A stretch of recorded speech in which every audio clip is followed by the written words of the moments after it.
The following content depicts found footage, audio recordings, and assembled files. The events, locations, and individuals depicted are fictional to ensure anonymity. Viewer discretion is advised. Share your experiences and reactions in the comments. They may be used in future studies of unexplained phenomena.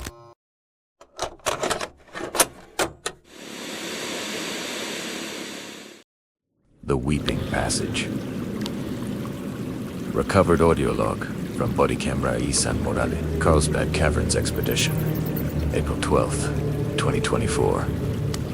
My name's Ethan Morales, field speleologist, recording for documentation, Saturday morning, las 8:12 Alto M. We just reached the lower access point of Carlsbad's restricted zone. Nora's setting up her gear beside me. Caleb's cracking jokes about how this place smells like old coins and wet dirt. Rita, our license guide, keeps checking her watch. She doesn't like that we're here without prior clearance. Primera told RWD only mapped the surface corridors. But Caleb's obsessed with that rumor the lower slit. Some collapsed section that supposedly connects to an uncharted gallery. Rita warned it's unstable.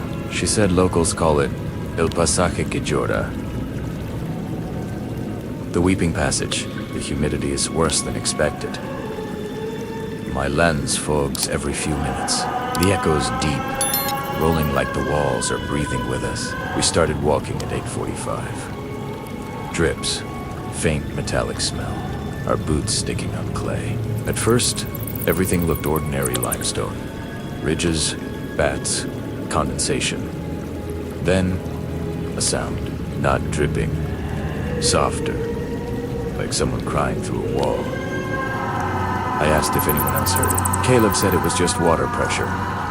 Rita frowned, but didn't answer. I turned the mic gain up, nothing but static and that single, distant sob fading down the corridor. I noted the coordinates. We decided to continue. I'm keeping the recorder on. Las 9:27 Alto M. We found debris out calving lamps, broken nylon rope, rusted hooks. Nora picked up a helmet with a faded number scratched on top. 1956.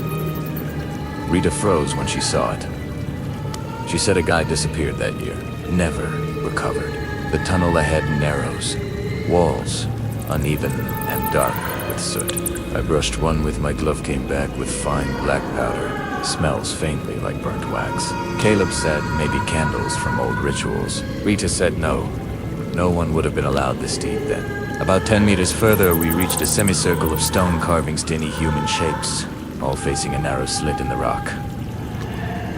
Their surfaces are slick, like melted. Nora whispered that they looked like mourners. I told her it was probably erosion. She didn't answer. My flashlight flickered once, just once. But when it did, the walls seemed to shift indentations. Almost faces. Human, eyeless.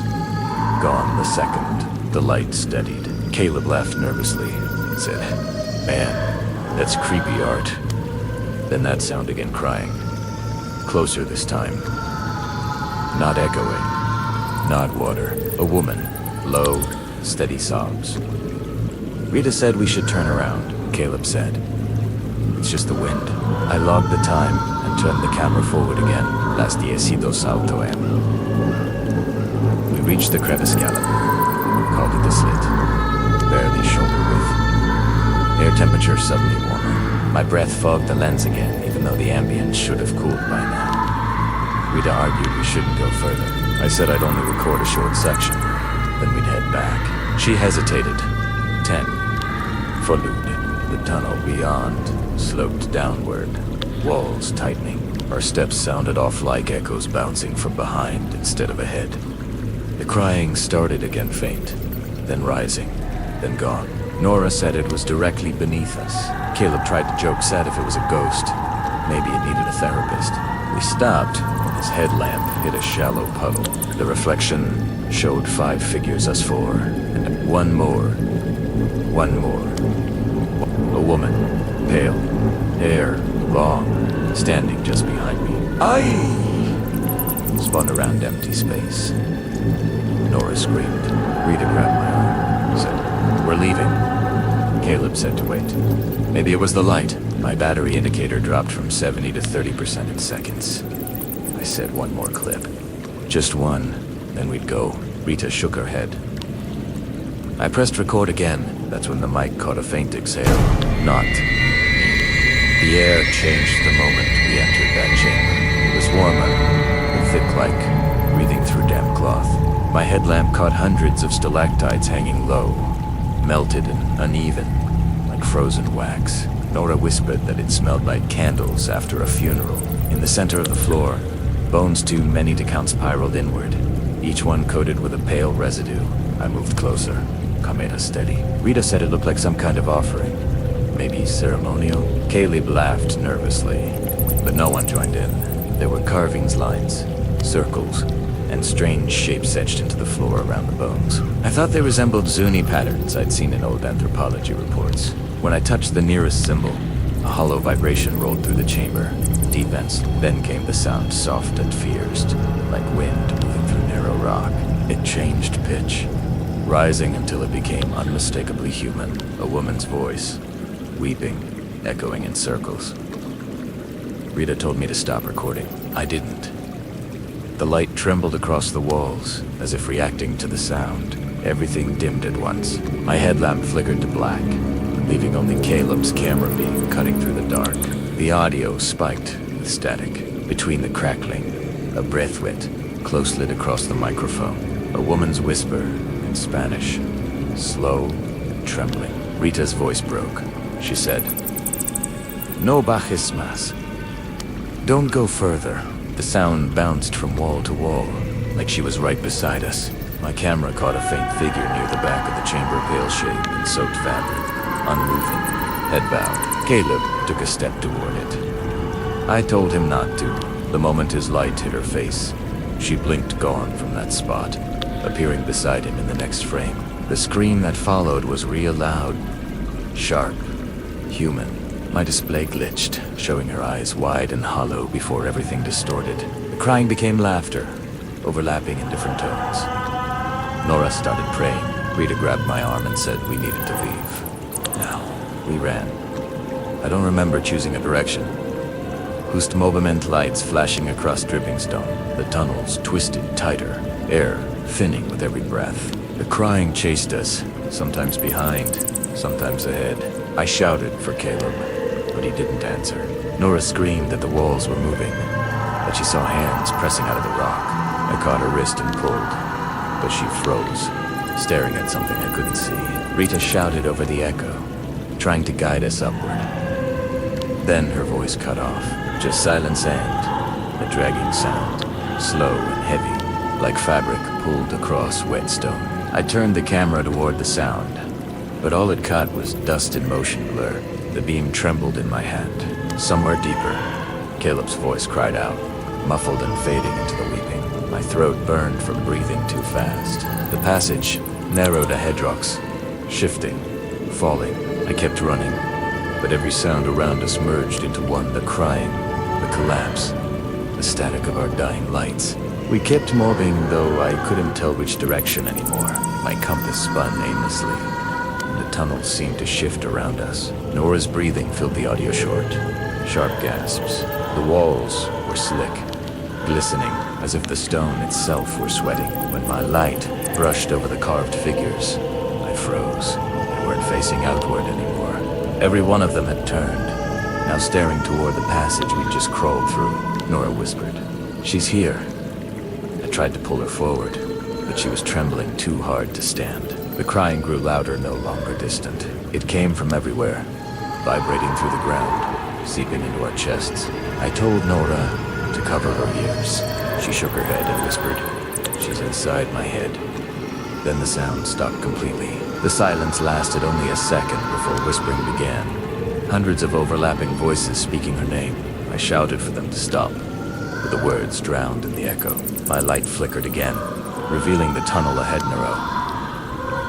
Wet, pulsing with faint movement. We ran. The tunnel opened into a wider chamber. My legs ached. Nora stumbled beside me, sobbing. I thought I saw faint daylight ahead, but it was only reflection on wet stone.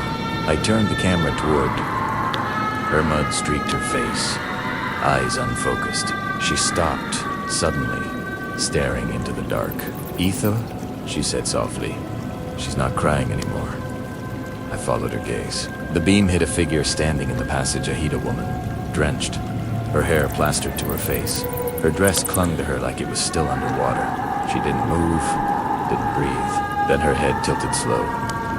Unnatural end. The sound returned, a single sob drawn out until it broke into static. Nora screamed and pulled away from me. I reached for her, but she was already in the dark.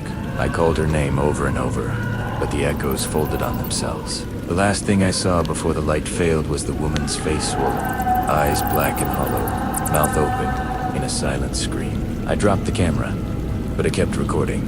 Weeks later, rangers found the camera wedged between two rocks near the sealed passage. The footage was damaged, most of it just static and warped audio. What remained showed a short stretch of tunnel, empty and still.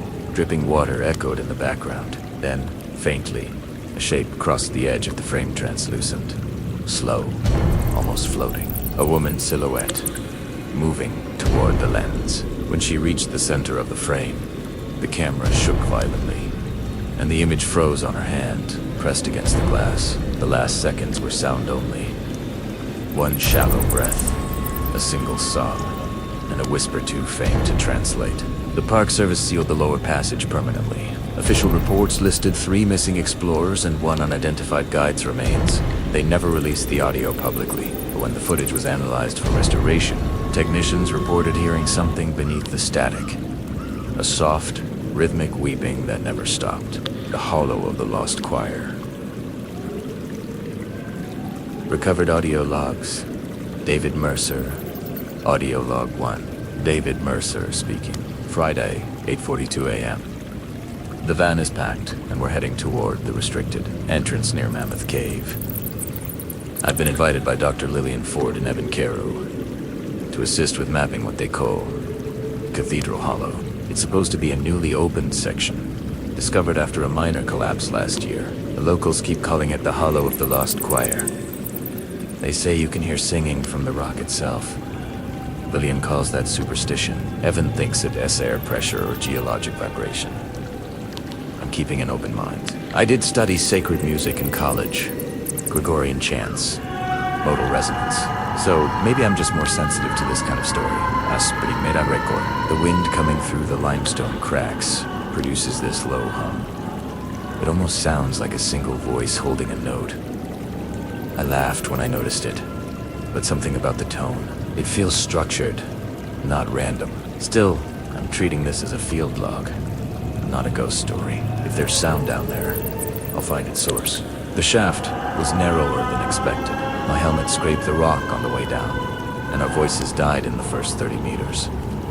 No echo, no return, just air that feels like water. Evan tested the audio.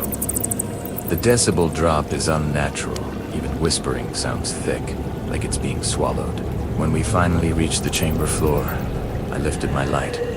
The whole place opened up like a buried cathedral. Pillars rising straight to the dark ceiling, walls smooth like carved stone. I said it looked built, not formed, Lillian said.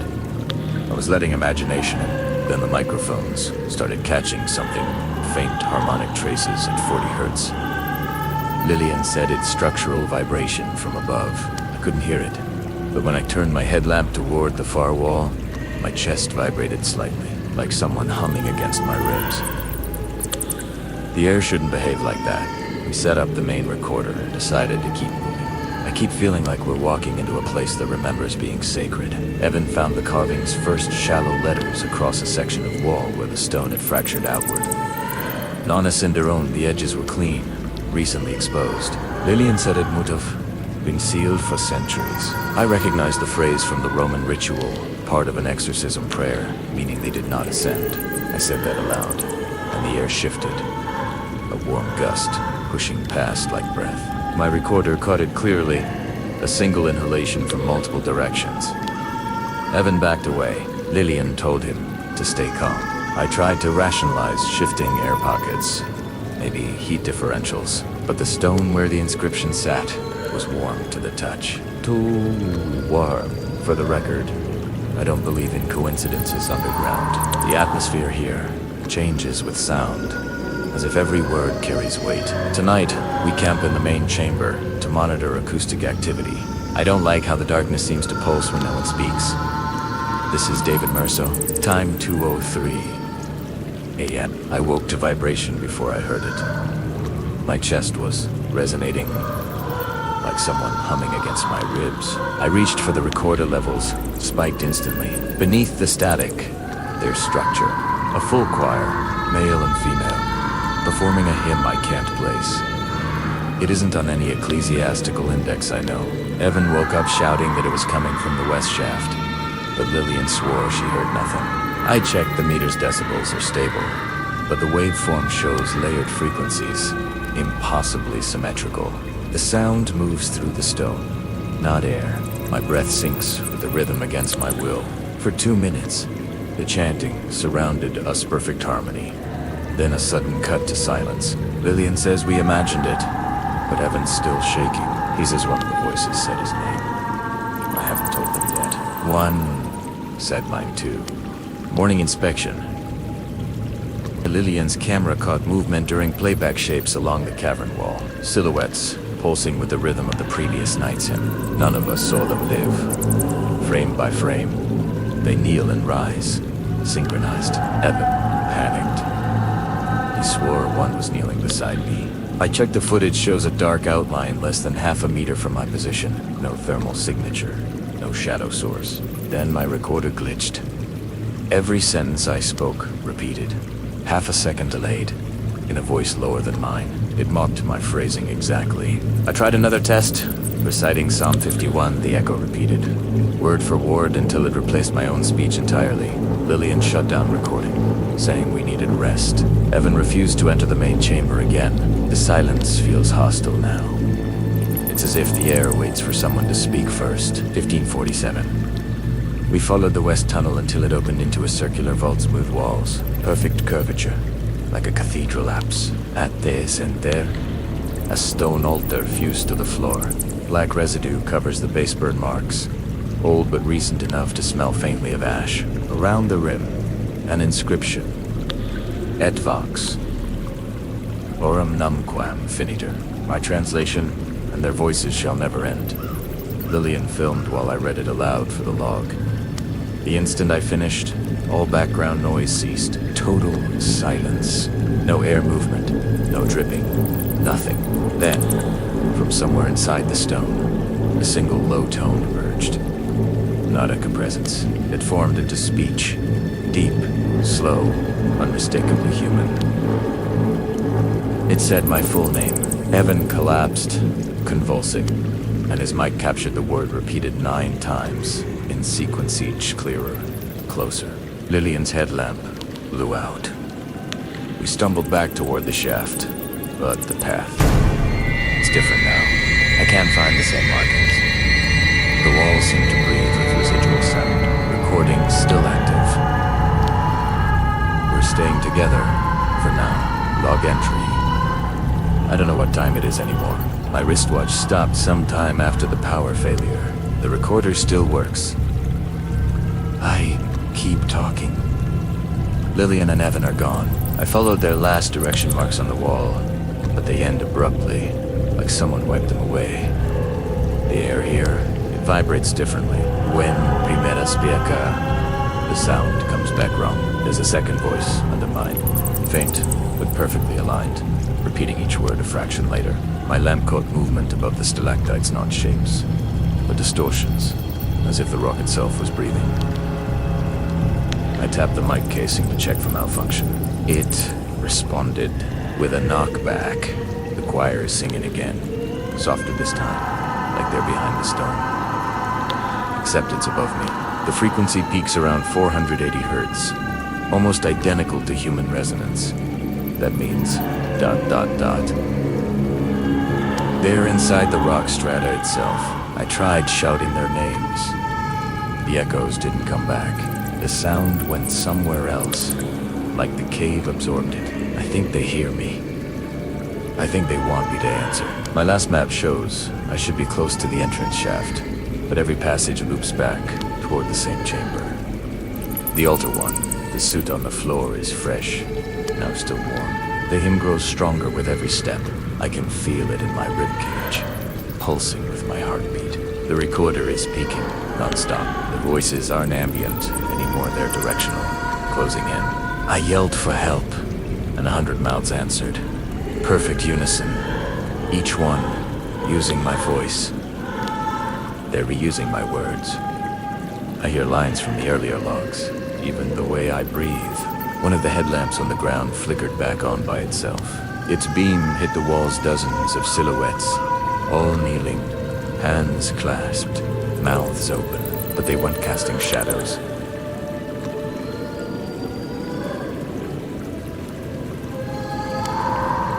They were shadows. Every one of them turned toward me when I said the word ascend.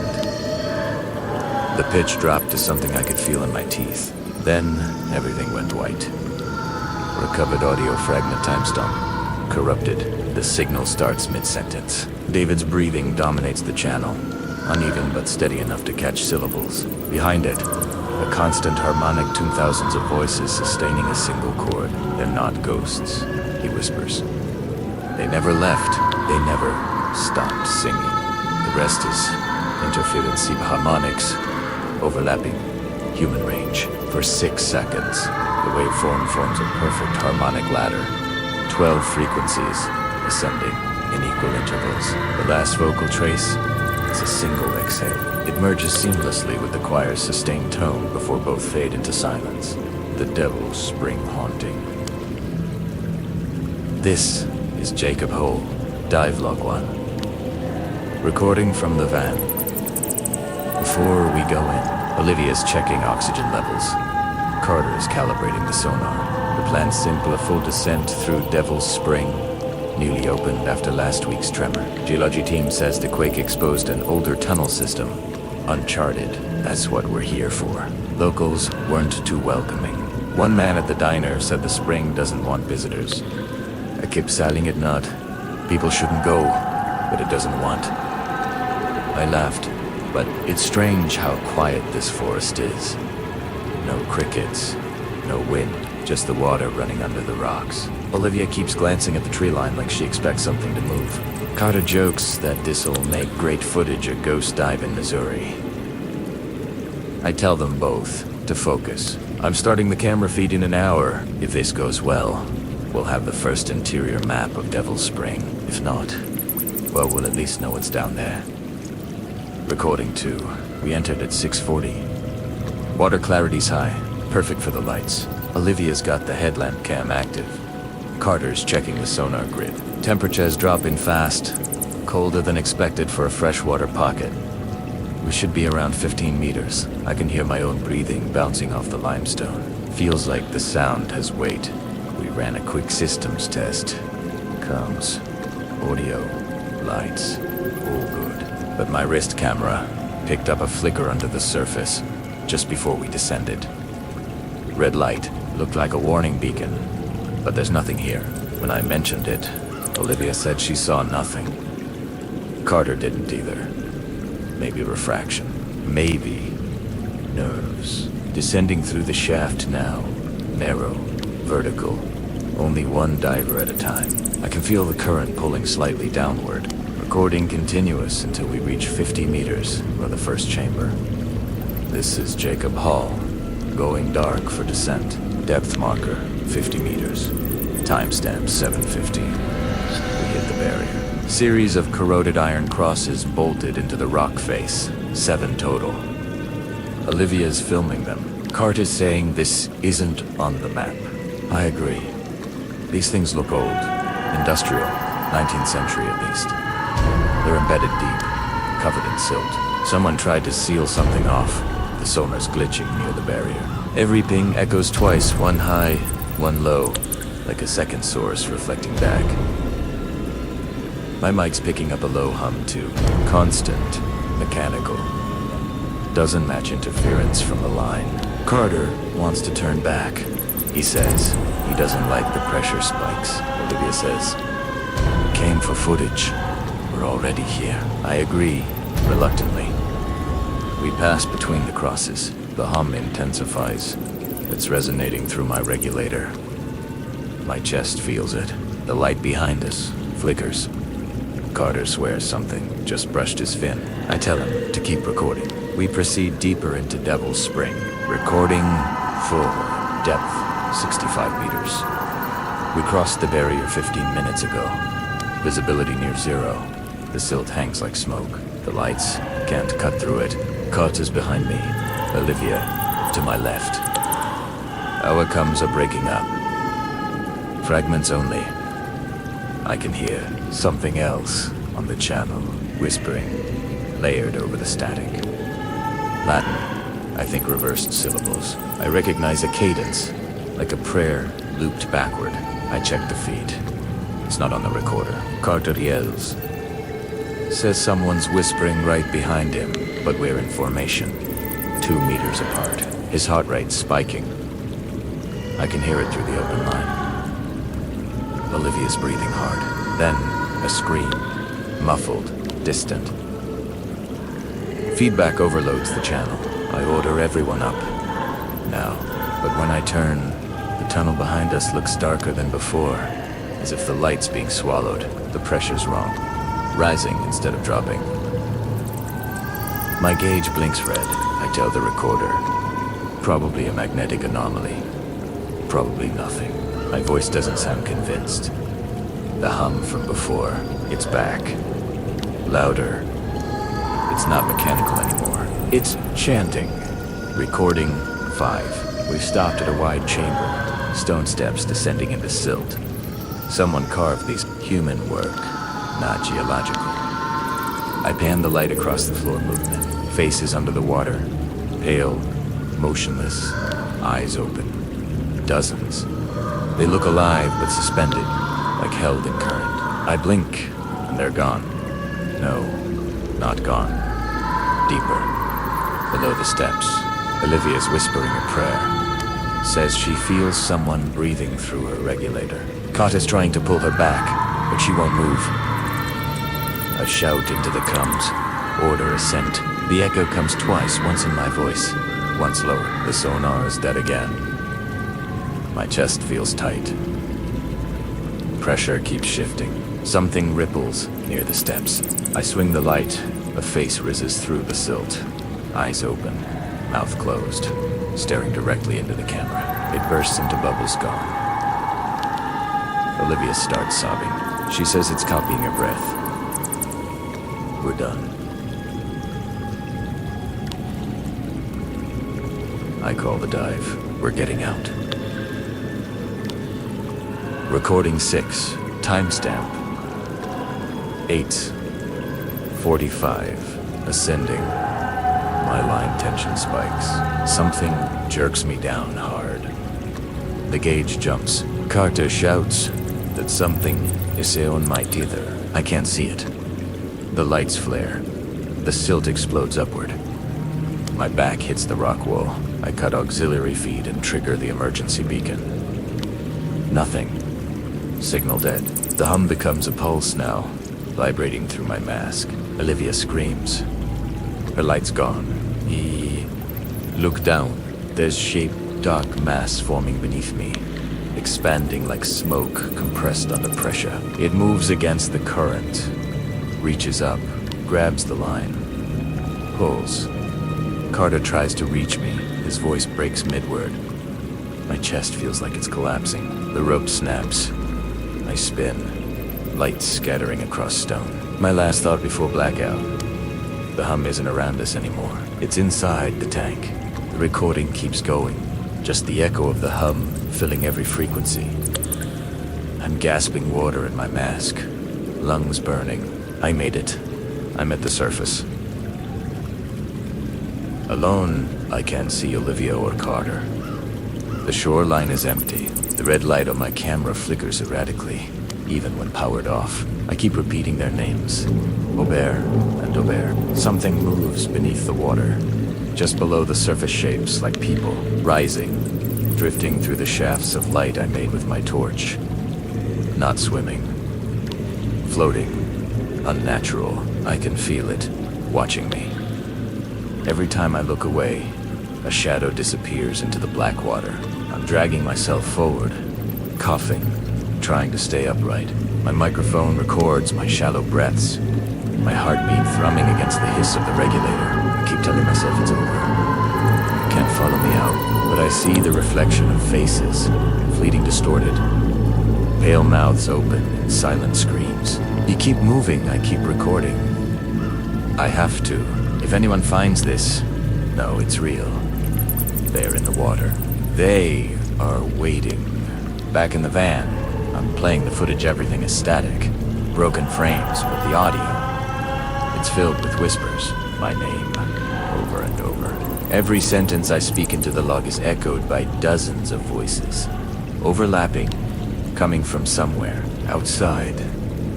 A shadow passes the van window. Impossible, the headlights are off. The forest is silent. I can hear it breathe. I taste the water in the air. It's thick, metallic. I can feel it crawling along the seats, brushing against my shoulder. The whispering grows louder. I start to cry. I can't think straight. I tell it to stop, and the sound pulses back, mocking, relentless. I'm trapped in my own recording. I keep saying their names, hoping it makes a difference. They didn't drown. They're still breathing down there, I whisper. The tape crackles. My voice is drowned in static, but I know it's true. Weeks later, the van is found. The cassette is still recording, stretched, damaged, but intact.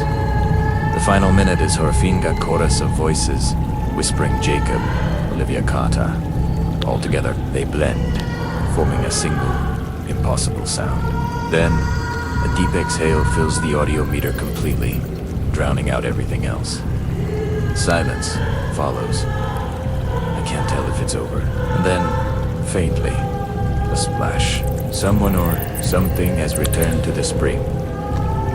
This is the last log. I am gone. They are still there, below the water. They are waiting for anyone who dares come down.